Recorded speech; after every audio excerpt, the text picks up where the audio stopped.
Today's Painter's Hollow is dedicated to a student who 15 minutes ago I just had my last session with him.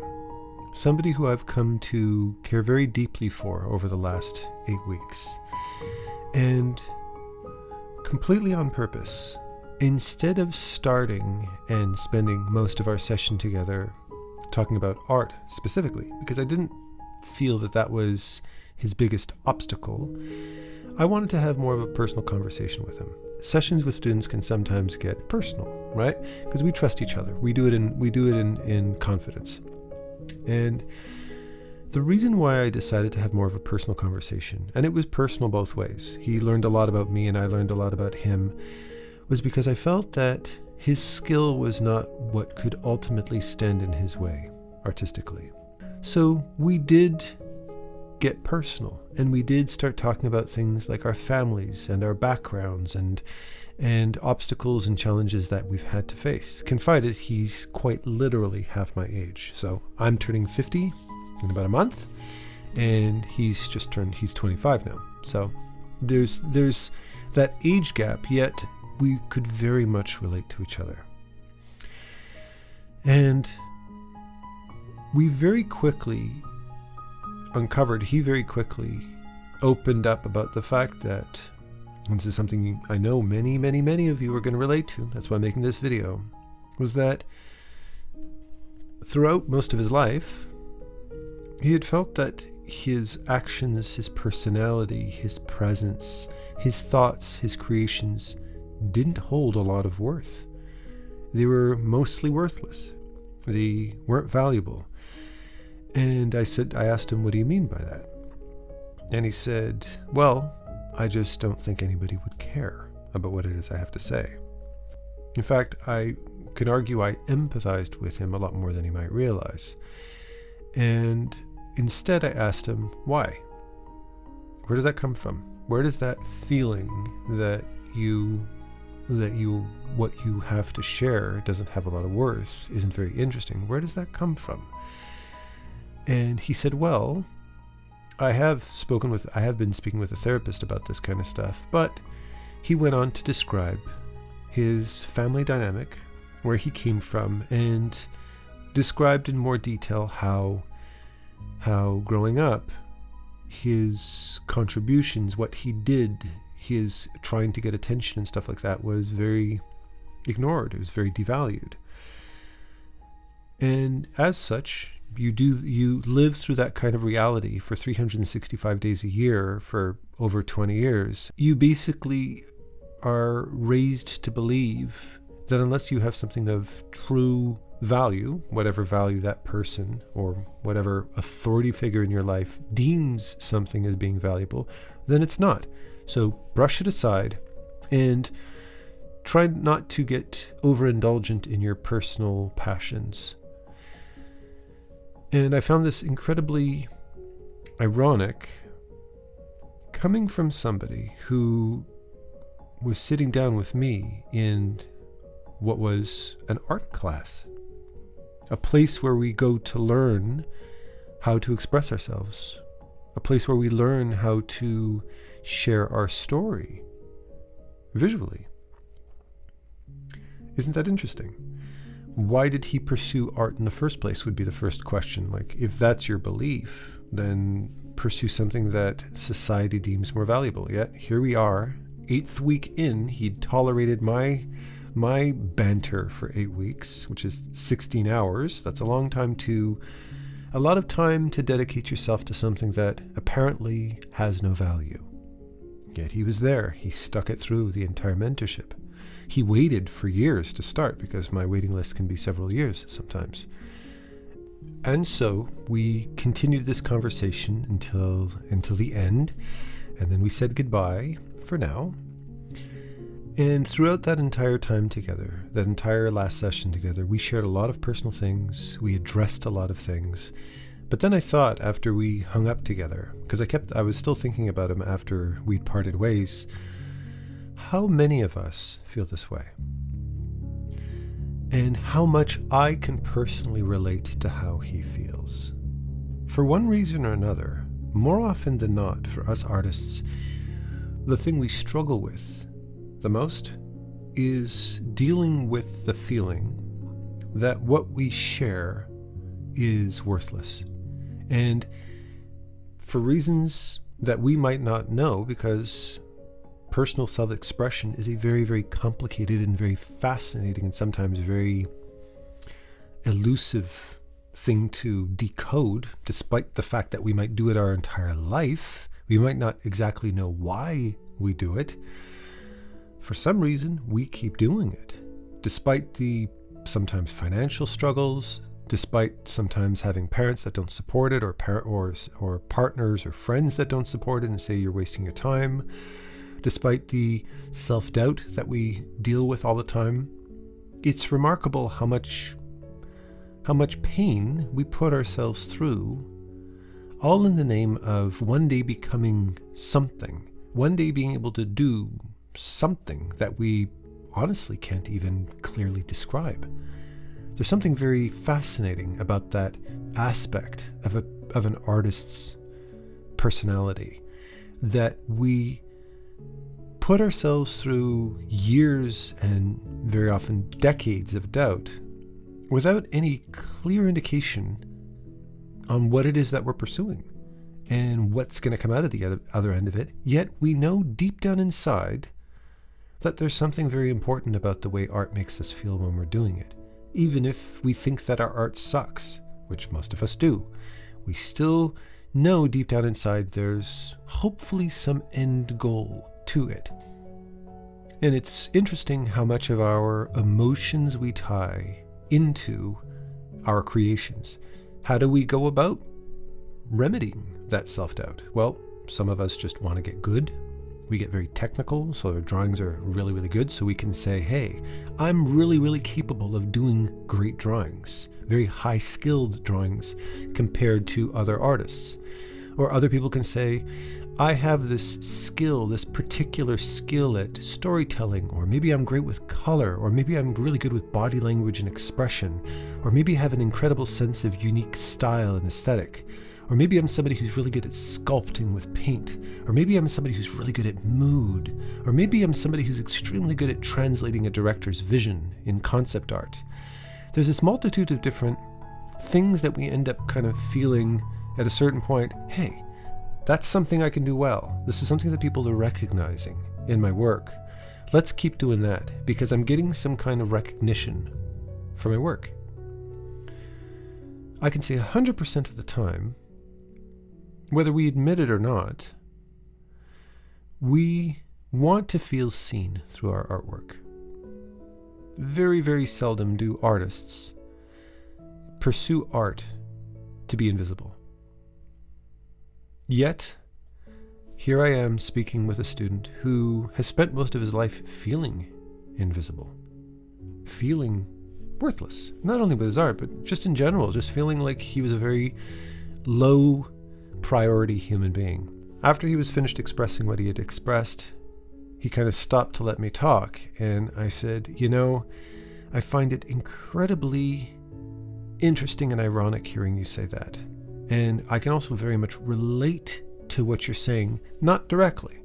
I'm not relating for the sake of relating. I'm relating in the sense that I can very much relate to this psychological obstacle of expressing yourself through my own personal things that I've dealt with. And I went on to express and share with him a lot of the personal things I've gone through, a lot of the stuff I haven't shared on my channel, really personal stuff.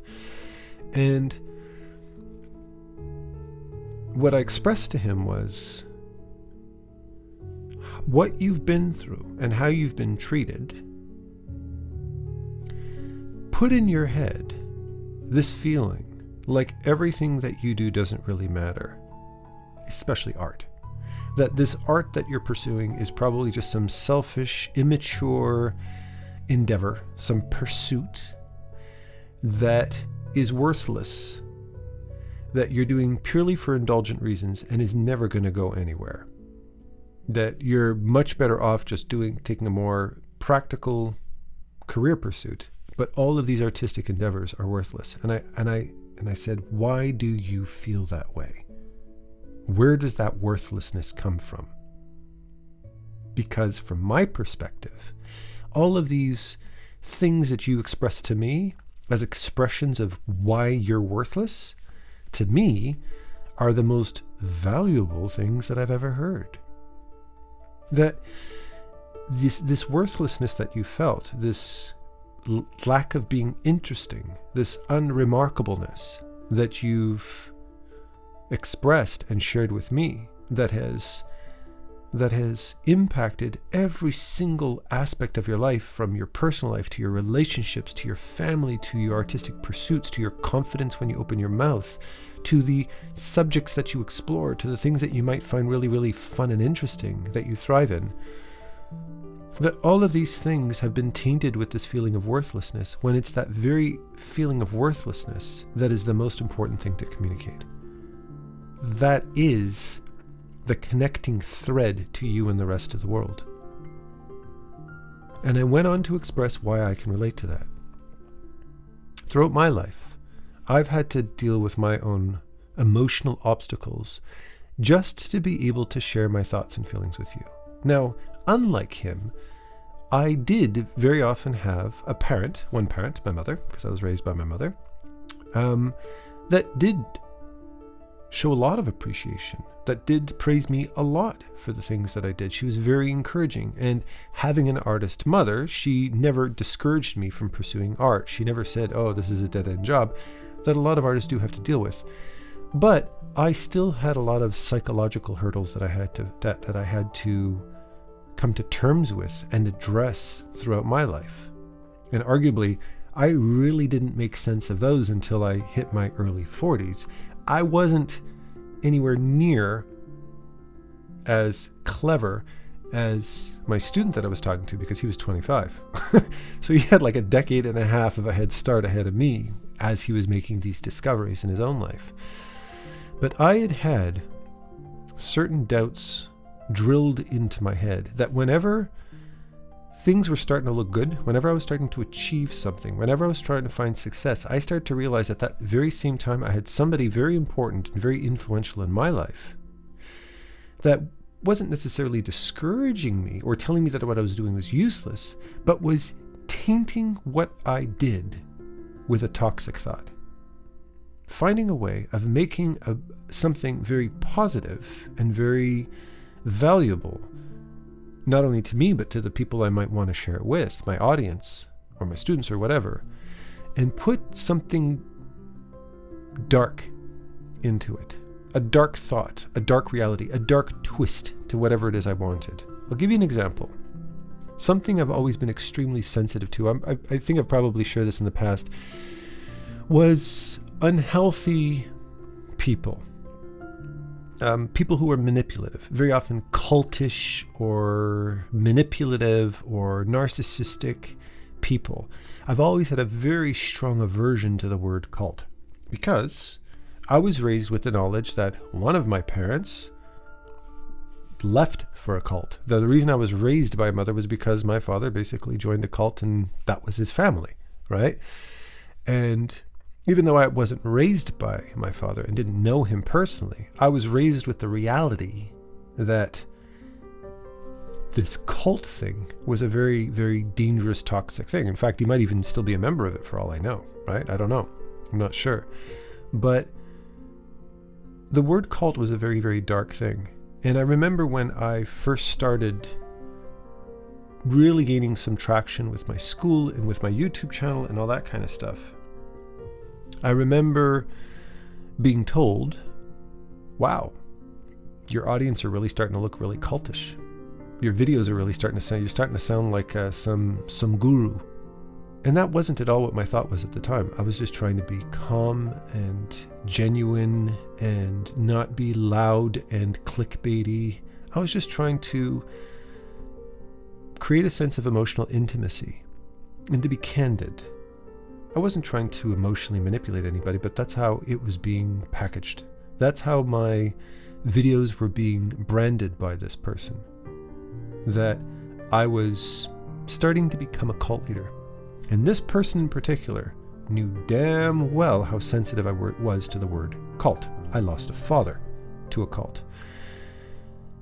And, well, at the time that it happened, I fought that. I protested it. Yet I walked away from that with this feeling, with this sensitivity to the fact that what I was doing was potentially cultish. So I became as unculty as possible. I became as guru-ish as possible. Like the kind of crap that you see with Russell Brand very often, you know, he kind of went off the deep end and started to become this weirdo. Russell Brand is an example of exactly what I was afraid was going to happen to him, and what I was sensitive could happen to me if I allowed my ego to get the better of me, or if I started to feel like I was much more important than I thought I was. So I always had an aversion to that, and I always said, listen, buddy, you think for yourself. I'm not here to tell you how to think. I was also raised, because my father had a beard, that beards were a symbol, were an avatar for somebody who was an abuser. Okay, because my father was also a very abusive person, a very frighteningly abusive person. Not to me. I wasn't raised by him. Thankfully, my mother made the decision to pull me out of that situation. But I had that abuse word in my head as well. That's why I never grew a beard until much later on in my life. I was afraid to. I was afraid of what it represented. You know, it was a false masculinity. It was a symbol of hate. It was a symbol of anger. And I was very terrified of anger. In fact, that's probably one of the main reasons why for so many years of my life, I got very, very emotionally imbalanced, very emotionally triggered whenever I started to feel pissed off about something. Because I was afraid that I had my father's DNA in me and I was going to end up becoming an abusive person. And thankfully, at a certain point in my life, my mother, probably one of the greatest things she ever did for me was to sit me down once when I was around 17, 18 years old or something like that. And she said, Adam, understand something. You're the type of guy, you're the type of man, now that you're full grown, who saves ladybugs from drowning in the pool. You're the type of person who can't sleep for 3 days if he sees an animal get hurt. You are the least violent human being on the planet. You're not an abuser. And hearing that was so transformative for me, because up until that point, I always felt like the moment I lost my cool, something would happen, and I would lose my shit, and I would end up hurting somebody irreparably. So every time I'd get angry, I would end up hurting myself. I would punch a locker, I would kick a wall, I would do something to hurt myself, because as long as I'm hurting myself, I'm not hurting somebody else. I was always terrified to feel anger, until she unblocked that from me, and she gave me permission to feel. But that was a paranoia. That was an insecurity of mine that followed me everywhere I went. So even if I got bullied, even if I got hurt, even if something bad was happening, I was terrified to get angry and retaliate physically. And I'm a 6'3" guy, right? So I was also afraid of my size and my strength, that I could do something to harm somebody else. Now, if I get mad, I get mad. And I have confidence in the fact that I can get mad and control myself. And I show, that I have animals and I have children that live around me, never in a million years ever feeling, by any stretch of the imagination, that you could ever get hurt. They can be as lippy as they want. They can be as disrespectful as they want. I'll get pissed, and I will bark and give them the old Gandalf bark, but they never feel threatened, emotionally or physically. They're safe. But I never felt that way. And the reason why I can grow a beard now is because I had to make that emotional disassociation between the symbols that I grew up with, the beliefs that I had, and the fact that, hey, I think this beard looks kind of cool. Go for it. And that me growing a beard has nothing to do with abusive men. Hopefully that makes sense. Getting back to my friend who I was talking to,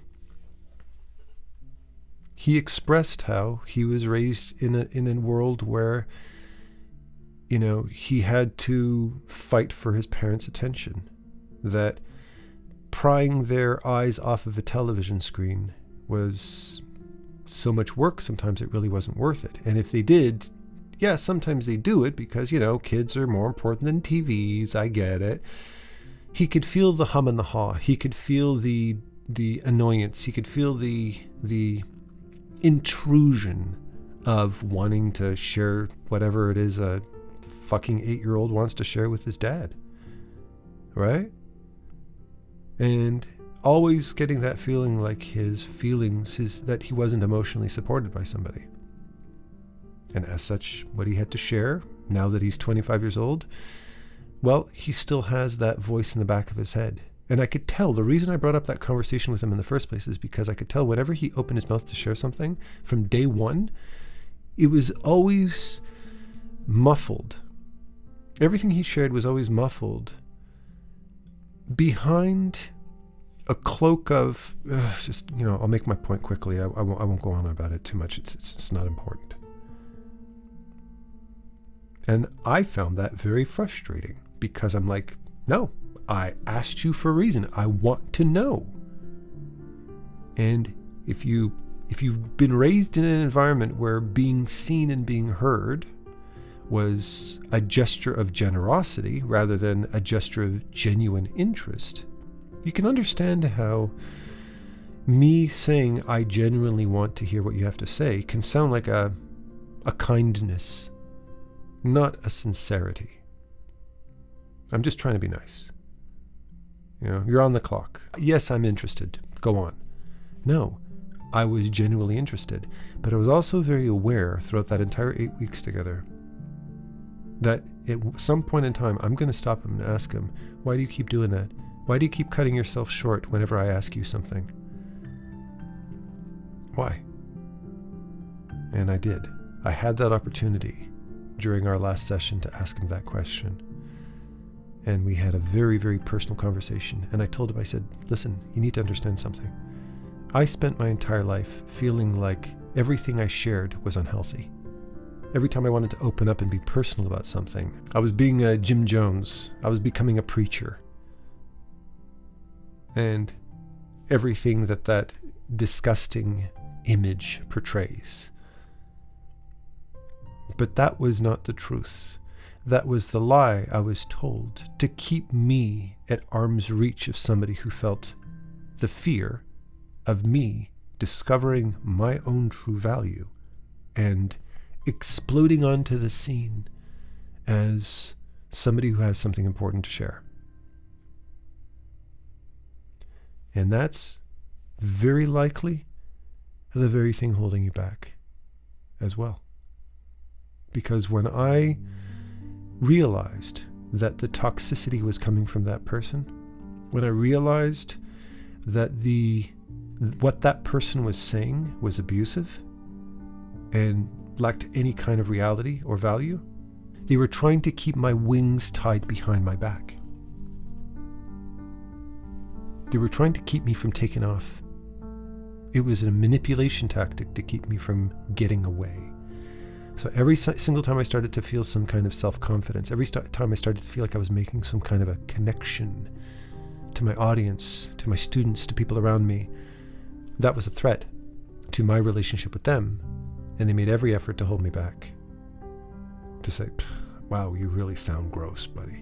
Wow, listen to the way they're talking about you with their big glazy eyes. They really look like, it looks like something straight out of the movie Midsummer, for God's sakes. Everybody needs to have some like airbrush effect over their faces. They're looking at you like you're some kind of a god. Adam, you really need to knock this shit off. You kind of sound gross, buddy. You're listening to me sharing my personal stories with you. It sounds interesting. It sounds entertaining. It sounds cinematic. I'm telling a story. I'm making you think with this fascinating experience that I've had in my life. But in my brain, it's not fascinating. It's just a reality. It's just the normal life of somebody who has their own unique emotional challenges to face. Growing up, these experiences that I'm sharing with you were completely unremarkable. They ended up being extremely remarkable to me when I finally had a chance to decode this manipulation, this abuse, and say, holy shit, this is not how you treat somebody you're supposed to love. It took me 40 years to realize this. It's taking my friend 25 years to start decoding this. It's a long time to be living in the dark. It was at that same time that I got this tattoo, Know Thyself, in my arm, when I started to realize, who do you believe you are? Not what somebody else is trying to manipulate you into believing. Not what society thinks you are. Who are you truly? Who are you really at your core? You need to be able to see that person, recognize that person, and value that person. Not because you're made of, of diamonds and gold. You're not. I'm not. I'm made of flesh and bone just like you. There is nothing more interesting about my brain. There's nothing more interesting about my body. There's no more interesting about my story. It's a very, very unremarkable story. But what I know, what this manipulative person in my life was trying to convince me is that nobody cared.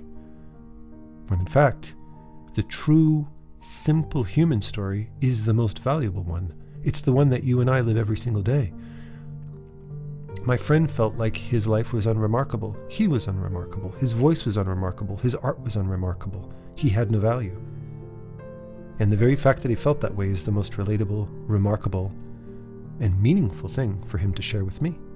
That's his story. If you're at all interested or captivated in what I'm sharing right now, it's because you can feel what I'm feeling. That you might be nodding your head going, yeah, I relate to that. I know that feeling. I can see what Adam is saying and rebrand that through my own experiences and see where I've had these emotional obstacles. And I can start analyzing them objectively. I can take a third person perspective and just look at my life through the lens of somebody who's heard these things through his entire life, through parents, friends, family, community, whatever, and go, the reason I feel this way is because I've been programmed to feel this way through daily treatment. By having to live a reality that eventually led me to believing this. So I turned to him with a very awkward question, and I asked it because it was an awkward question. How would he answer this question? I said, if you were to create a tier list of how valuable people are in your life, and you were to put me, Adam, because we're on a call right now, you and me, it's a one-on-one conversation. If you were to put me on this tier list, where would I rank?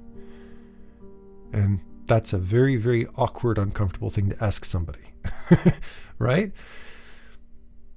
And I watched as he very eloquently and very diplomatically finessed around this very, very uncomfortable question, because there I am staring at him, unblinking, waiting for a response, while he tried to come up with the words to express something he was really not prepared to answer in the first place.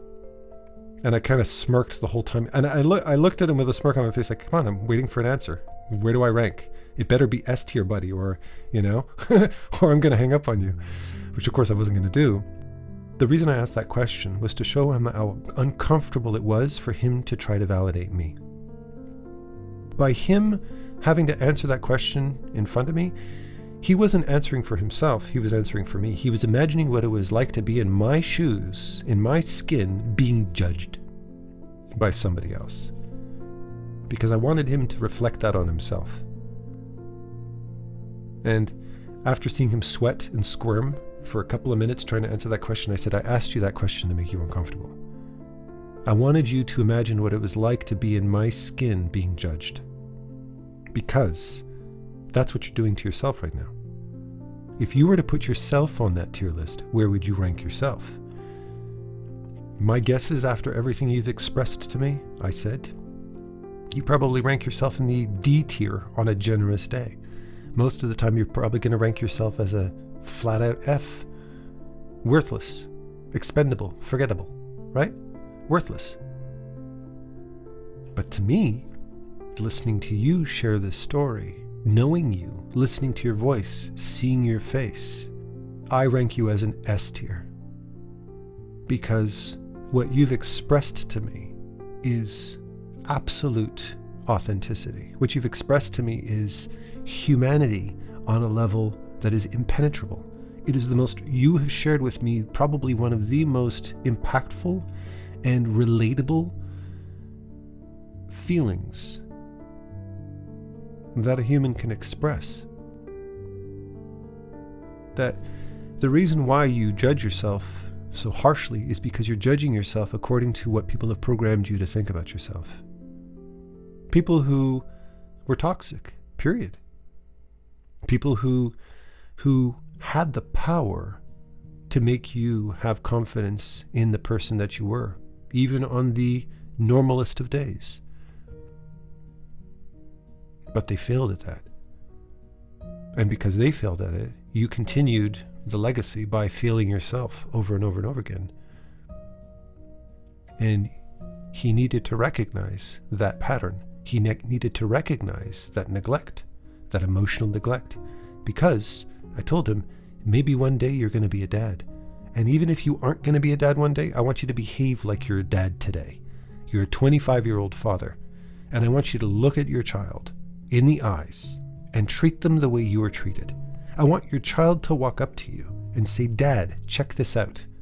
Look at this stupid viral clickbaity brain rot video. Something that is just the most fucking annoying thing in the world. And Adam, speaking to you, if I can speak to you directly, my fellow listeners, I fucking hate brain rot. It's the worst thing to ever. But in the moment when your 9-year-old son or daughter comes to you with a video that is absolutely not funny, absolutely annoying, absolutely toxic, or I don't know, some music video or some makeup tutorial that you don't give a flying shit about, when they walk up to you with that, what would you do? I asked my student. Would you... Fine, let's look at it. Yeah, okay, yeah, no, that's very funny. Okay, can I get back to my show now? Would you do that? And he said, no, of course not. I said, of course not. Of course you wouldn't. Because why not? And he didn't answer that. He didn't answer the why not. But the answer is quite bluntly, because you don't abuse and neglect. You're not a neglectful parent. Neglect is a form of abuse. It's emotional neglect. It diminishes that child's feeling of self-worth. It makes them feel unimportant. And you do that 7 days a week for 20 plus years. You do that 7 days a week for 8 years. You've already programmed your kid to think that anything that comes out of his mouth isn't worth listening to. Would you do that to your kid? No. Not in a million years, would you? In fact, the fact that you've had to live through that makes you hyper sensitive to not doing that to somebody else, because you know how hurtful it is. So when your kid walks up to you to show you something, you drop everything and you pay attention and you listen. You don't just hear them, but you listen. You listen to answer. You listen to question them. You pick their brain. Why do you find that brain rot so funny? Well, because of blah, blah, blah, blah, blah. Oh, so you like the tempo of that. You like the pacing of that kind of rhythm. Well, you know what else has that kind of rhythm? Try Monty Python. That's an example of very advanced, high-quality comedy based off of that type of a rhythm. And maybe you'll discover a new comedy show to watch together. You can watch some flying circuses together. Maybe. Or maybe he might look at it and go, no, I just like brain rot and flying circus sucks ass. You'll find out, but you're discovering each other through that experience together. Right? By doing so, you break the pattern. By doing so, you break the family tradition where one dad or one mom passes down to the daughter or son, passes down to the child, passes down to the child, passes down to the child, neglect after neglect after neglect after neglect after neglect, until eventually you, my dear listening right now, stop and say, that's abuse. And if you think in a million years you'd ever look into your child's eyes and treat them like that, you'd have to have brain damage to be that hurtful to somebody who's looking at you for validation, wouldn't you? I can't erase or rearrange my past, nor can my friend. The past exists. I had to live the reality I had to live. It's what it is. I can sit around and feel sorry and feel victimized for the rest of my life. I do acknowledge that I've been mistreated growing up, But from this point forward, I have the most important weapon against this moving forward. Something that I would argue, and I remember Viktor Frankl from his book mentioning after living through Auschwitz, Birkenau, during the Second World War, the power to choose. When you lose everything, when you have nothing left, you still have the power to choose. You can have literally nothing. You could have 1 calorie left in your body before you perish. You could be on your deathbed. You could be on your dying breath. You always have the power to choose what you do next. And I choose to use that last breath, every last breath I'll ever have for the rest of my life, to choose to be there for my kids, to be there for you, to be a person of quality to anybody who comes my way. And if I fuck up sometimes because I'm in a bad mood, because I didn't sleep well, because I didn't eat, I'm a bit hangry, then to have the power to choose to apologize and change and grow from my mistakes. I have the power to choose whether or not me sharing this story with you will ever be published. And I'm going to publish it. Because even though this is something that I've felt and I've come to terms with and I've in many ways decoded, although we always have work to do, despite the fact that this is not remarkable to me, I'm sharing a memory with you. To you, you can relate, very possibly. And even if you can't relate exactly to the story I'm sharing with you, as unclear as my story might be, as personalized as this is, I'm sure that you can use this lesson, you can use what I'm sharing with you to reflect on your own life, to analyze yourself and say, yeah, I can relate to this in some way. And maybe you can find some healing. Maybe you can find some growth from that. You know, one of the reasons why I got the expression "know thyself" tattooed on my arm is not just because of the power of self-knowledge, or not just because many years later after I got the tattoo, I discovered the beauty of Stoicism, the philosophy of Stoicism. But it's also because I really love the actor, the woman who passed away. I think it was pancreatic cancer, if I'm not mistaken. I can't remember what her name is. She's not somebody who I knew well before The Matrix, because that's where it comes from, The Matrix. But the thing I loved so much about that scene in The Matrix was how she treated Neo.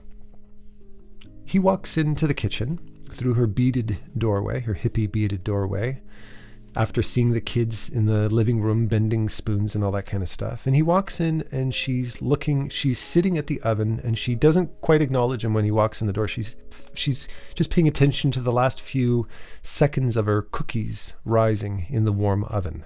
And she's dressed like a classic mom with her short hair and she's got a strap on her glasses so she doesn't lose her reading glasses when she needs them. And she goes, "Just 1 second, sweetie." And she puts her finger up while she's looking in. And then she turns around and looks over her glasses. And she says, "Not what you expected, huh?" And she said that because Neo, or Mr. Anderson, who walked in the door, was expecting the Oracle, some white glowing deity with flaming white eyes and hair flying in the flying like flames. Neo, right? The Oracle. But no, it's just Ma. It's just mom or grandma, right? In her floral dress with her apron, making cookies in the kitchen, in a very normal kitchen. And she's right away, she points over the door. She says, "You see that sign over the door?" And it says Temet Noske. She says, "It means know thyself," she says to him. She says that's one of the first things she says to him. And she goes on to say after, "I want you to realize something." And I'm paraphrasing here because I can't remember her lines specifically. She says, "You want to know if you're the chosen one," she says. And he goes, "Yeah." She says, "Okay, open your mouth and say ah." She goes, "Ah." And she looks into his mouth and she goes, "Sorry, pumpkin. Basic kind of like the way a mom would react if you were saying, oh, you think you're sick? Okay, well, let me feel your temperature. Oh, wow, look, your temperature is 136. Well, we better call the doctor, right? He should have spontaneously combusted at that temperature, right? But, or be dead. But she goes, sorry. No, I'm afraid not, she says to him. He wants to know if he's, because the whole point of the Oracle, if you haven't seen the film, is she's the one to let him know if he's the chosen one, right? The great and powerful chosen one. And she says, no, sorry, pumpkin. And he'd been led into that room by Morpheus, who was very much a father figure, who unconditionally believed that he was the one. No matter what. His purpose in life was to find the chosen one. And he believed unapologetically that Neo was the chosen one. He pursued him, he let him know, and he brought him to the Oracle to be told whether or not this is true. And he walks into the Oracle's room. She kind of tongue-in-cheek with a smirk on her face tells him to open his mouth and say, ah, and then says, sorry, no. And he goes, shit, says Neo. And she goes, he really believes in you, doesn't he? And he goes, yeah. She goes, don't worry about it. Don't worry about it. Have a cookie, she says. Have a cookie. And I guarantee you, by the time you walk out that door, you're going to realize you don't give a shit about this whole chosen one thing. And she says so in a way that I love. She says it in a way to let him know that even in his most basic, non-remarkable way, even in his most plain, boring, everyday, in your pajamas, eating tortilla chips, watching, some reality TV show, even in your most plainest self, you are perfect. You're valuable. You don't need to be a chosen one. You don't need to be something special. You just need to be yourself. What she was expressing to him in that moment was pure, unconditional love. Loving you and loving yourself just for being a, quote, good person. Not for being fancy, not for being the best, not for creating something that is going to revolutionize the world. It's the day-to-day person. It's the human. It's the small experiences we have between each other when we can truly see and hear each other that make life all worthwhile. I don't give a shit if I end up becoming the most famous person in the world. It doesn't matter. What matters is that when you listen to me, you're listening to a person. You're listening to a human. You're listening to feelings that you can go, yeah, you know what? I feel that too. If you walk away from one of my videos feeling like me, Adam, is a remarkable person, then I failed at doing my job. I want you to walk away from my videos feeling like you're a remarkable person, but not remarkable because you're the best artist in the world. I don't really honestly give a shit if you're the best artist in the world. I care that you're a good person. I care that you love yourself. I care that you value your thoughts and feelings. I care that you understand that being the best is not the reason why you're an artist. It's that you're an artist because you value yourself and that you value your voice. That you don't need to hide in some closet. You don't need to hide in the shadows. You don't need to hide your face. You don't need to hide who you are. You don't need to keep all those beautiful pieces of art hidden in some closet, afraid that people will judge you. It's just letting everybody else know I'm a member of your community. I'm a fellow artist. I'm sharing my little bit, and I'm going to put all of my energy and time into letting you know that the art that you share in this beautiful community that we have is valuable. And I'm going to give you the time to let you know that the effort and the energy that you put into it was worthwhile. It takes a certain type of dark personality to feel the will to diminish another person's feeling of self-worth. I'm sorry for you. for being that way. And hopefully you realize that and you grow. You don't take it personally. You're not hurt. You just recognize toxic behavior and you call it out. That's all. Because I'll be damned if there's ever a single human being who ever goes through the effort of working on a piece of art, whether you're 2 years old or 99 years old. I don't give a rat's ass. If you are the type of person who has the will, the patience, the perseverance, the dedication, the creativity, the care to create a work of art, then that in and of itself has more value than anything else. That to me means you care to share the best qualities you have with somebody else, and you will be recognized for that quality. I'm not just giving you lip service and saying, oh, that's really great, keep up the hard work. No, I really fucking mean what you've done is remarkable.